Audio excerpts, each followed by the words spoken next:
All right, ladies and gentlemen, at this time we're having open mic. We thought it might be appropriate for people that want to share their thoughts, friends of Steve's stories, as Zuni puts it. I see there's a big line, so I'll go first. I met Steve in 1985 in Pontiac. At that time I was serving as the president of the Pontiac JCs, and we got involved in, Steve was an innovator. What a creative guy. I mean, I've met thousands of people in my life, but the fact of the matter is few compared to his ability to look at something the first time and say, wow, let's modify it. Steve and I collaborated in producing a television show together called Junior Japanese Hispanic. And that included his son Ken in concert with Steve's friend and my friend Lusania Haywood. And this show was dedicated to teaching young people Japanese, but it was conducted in Spanish. And it was really a brilliant, novel concept. We produced the show in Pontiac at the Comcast cable network, and the show featured the use of puppets to hold the children's attention. Ken was the student teacher. Lusania crafted the syllabus for the class. It was truly an honor to be involved in such a creative process. Frankly, I was overwhelmed, I was fearful, I was like, but no, Steve's like, come on, you can do this, you can do this. I'm like, all right, well, if you believe in me, I'll give it a go. Steve loved conversation. He was especially fond of philosophies. He loved to talk about government, religion, culture, virtually anything you can imagine. All of the sacred cows that people say don't talk about. Steve loved to talk about. I later became aware that he loved to pull my leg a little bit once in a while. He was always testing my own conviction about what I thought. Oh no, I agree with you. I was just helping you there. And I was like, thanks, dude. Appreciate that. He was always looking deep into people and circumstance. I found his extraordinary curiosity to be very unique. He never just settled for the surface, the appearance. He was always, a diver. I mean, he wanted to go in and figure it out. What was the genesis of that? What's the DNA? Steve and I collaborated together as members of the Pontiac Sister City Club in our roles as hosts for the our Sister City chapter for the JCs and for the city of Pontiac is Kusatsu, Japan. And we first collaborated as a host for a delegation from Kusatsu. There was about 40 people that came to Pontiac, and we held a beautiful banquet at the Pike Street restaurant. And Zuni was our guiding light so that everybody understood each other, and that was beautiful because I was terrified about all that as well. The fact of the matter is we were able to present the mayor and the city council with autographed basketballs from the Detroit Pistons. Now, we all love the Pistons because we're from here, but these guys really loved those balls. And it was like a beautiful feeling to share that kind of joy with them. In 1993, I traveled to Japan with Steve. And that was really an extraordinary and remarkable period in my life. As Steve Silverman mentioned earlier, I am blessed and honored to be one of Steve's Genro committee. And the thing that we all have in common on the committee is that we, as friends of Steve, went to Japan with Steve. I was treated like a rock star, literally, because I had very little command of the language, even though I tried. I had some functional sentences that I could use. But the bottom line was, in my experience, everybody was awed that Steve was always interfacing with the group for me. And we went there on business, and he was my translator at the Capitol Tokyo Hotel where we stayed, where we looked out of our window. Our balcony looked down into the gardens of the Imperial Palace. I was stunned. I'm like, how do I get to do this? This is incredible.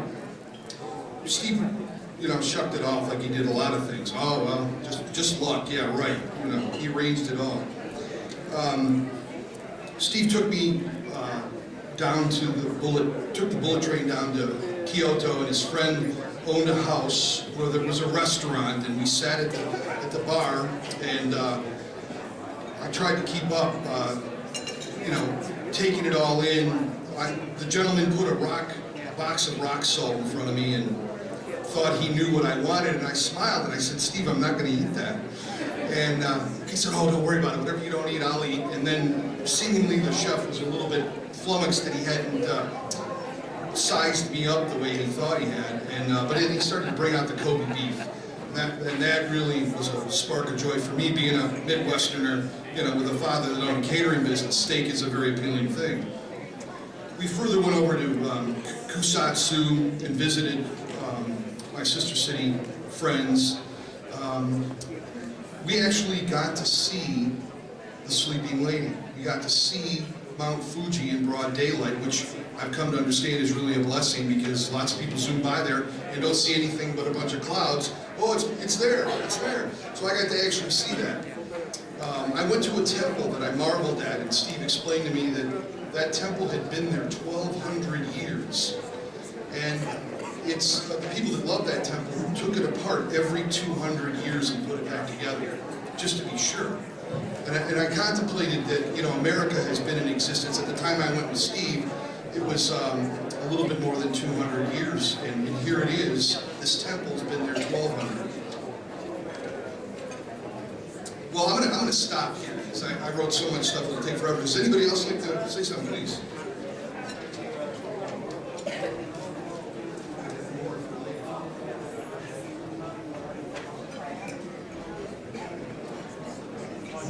Good afternoon, everyone. My name is Ken Brown. I must admit that there are not too many people here that I've met before, but we all have the same thing in our minds, and how wonderful it is to have the opportunity. My association with Izumi and Steve started calculating that I've been waiting to speak here about something like 25 years ago. Business connection, virtually all the way through. But needless to say, if you have a business connection that lasts that long, there's very soon some friendship in it as well. And my wife and I were happy with that. 3 years ago, almost to the day, in fact 3 years ago yesterday, my wife and I lost our oldest son after a brief battle with cancer that he obviously lost. He lived in Los Angeles. He'd been working there for some 10 years, I think. Izumi and Steve were among the first to come to us to offer sympathy. And Steve handed to me a little pouch, a very neat little pouch. And he told me what was in it. Let me explain. My family and I are Jewish. Izumi and Steve knew that. Steve told me that in the little pouch was some sand from the land of Israel to be buried with their son Wesley. I thought it was so special, and I thanked him very, very warmly. What I didn't tell him was I honestly had never heard of it before, because I really hadn't been so close to a funeral many times in my life, maybe only once before, and had not paid attention to detail. But I thought it was beautiful, and again, I thanked Izumi and Steve very, very warmly. Later that day, I had an appointment with one of the directors of the funeral home, and I mentioned it to him. I wanted to get his view on this, and before I could even finish explaining it, he said, "Ken, do you have any idea how great an honor those people have just paid to you, Shula, and family?" And I said, "I have only a sense of it, David." He said, "It's enormous, it's huge. It's a beautiful custom, but living this far away from Israel, we don't get to do it too often. So this gentleman went through quite a lot to get that done for you. And how marvelous."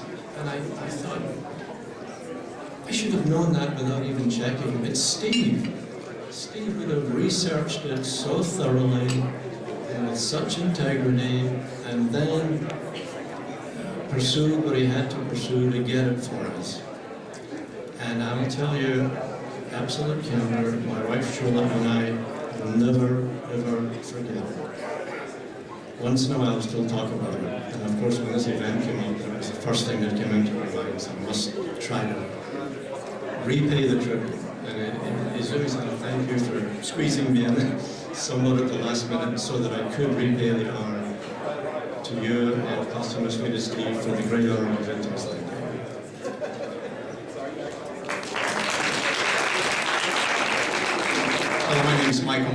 just wanted to share with you that I was something of a spiritual advisor to Steve, and I just wanted to share one little memory, and that is that about 10 years before his transition last year, he was in Botsford Hospital, very sick, and very much, it was very questionable as to whether or not he would make it through that experience.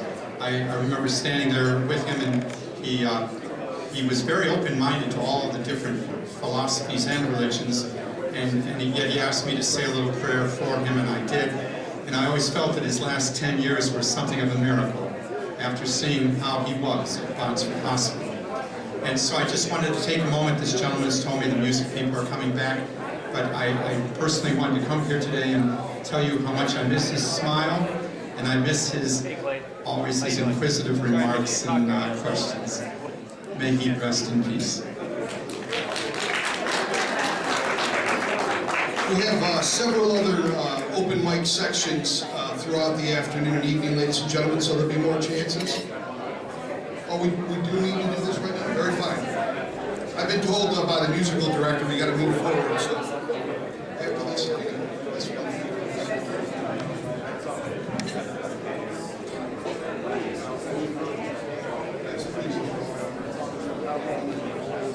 こんにちは。私の名前は神保千恵子と申します。Yeah, my name is Chieko Jimbo, and I asked Izumi-san to translate. I like to do